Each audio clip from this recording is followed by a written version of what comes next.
మరో 2 రోజుల్లో మహాకుంభమేళా ప్రారంభం కానుంది. ఇందుకు ఏర్పాట్లన్నీ పూర్తయ్యాయి. మహాకుంభమేళా 12 సంవత్సరాలకోసారి వస్తుంది. వచ్చే హిందువులు మహా సమ్మేళనం ఇది ఉత్తరప్రదేశ్లోని ప్రయాగ్రాజ్, హరిద్వార్, నాసిక్, ఉజ్జయినిలలో మహాకుంభమేళా నిర్వహిస్తారు. ఈ హిందూ మహా సమ్మేళనానికి లక్షలాది మంది భక్తులు తరలి వస్తారు. గంగా, యమున, సరస్వతి నదుల సంగమం అయిన త్రివేణి సంగమం వద్ద పుణ్య స్నానాలు చేస్తారు.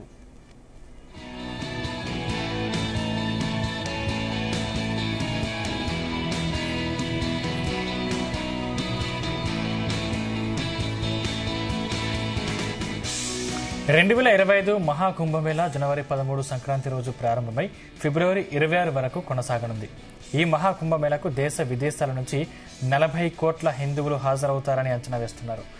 2058 మహాకుంభమేళా అన్ని కుంభమేళాలతో అత్యంత పవిత్రమైంది. ప్రతి 144 సంవత్సరాలకు ఒకసారి జరుగుతుంది. ప్రత్యేకమైన ఖగోళ పరిణామాలు జరిగే గొప్ప ఈవెంట్. దాదాపు 400 మిలియన్ల మంది సందర్శకులు హిందువులు వస్తారని తెలుస్తోంది.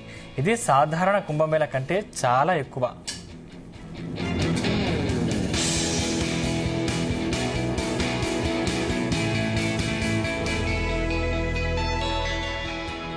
రెండు 2025 మహాకుంభమేళా లాంటిది తిరిగి 2169 వరకు జరగదు.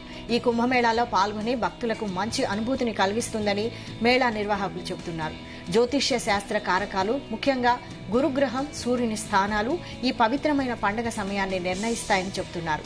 ఈ మహాకుంభమేళా సమయంలో స్నానం చేయడం వల్ల పాపాలు తొలగిపోయి మోక్షం లభిస్తుందని భక్తులు నమ్ముతారు.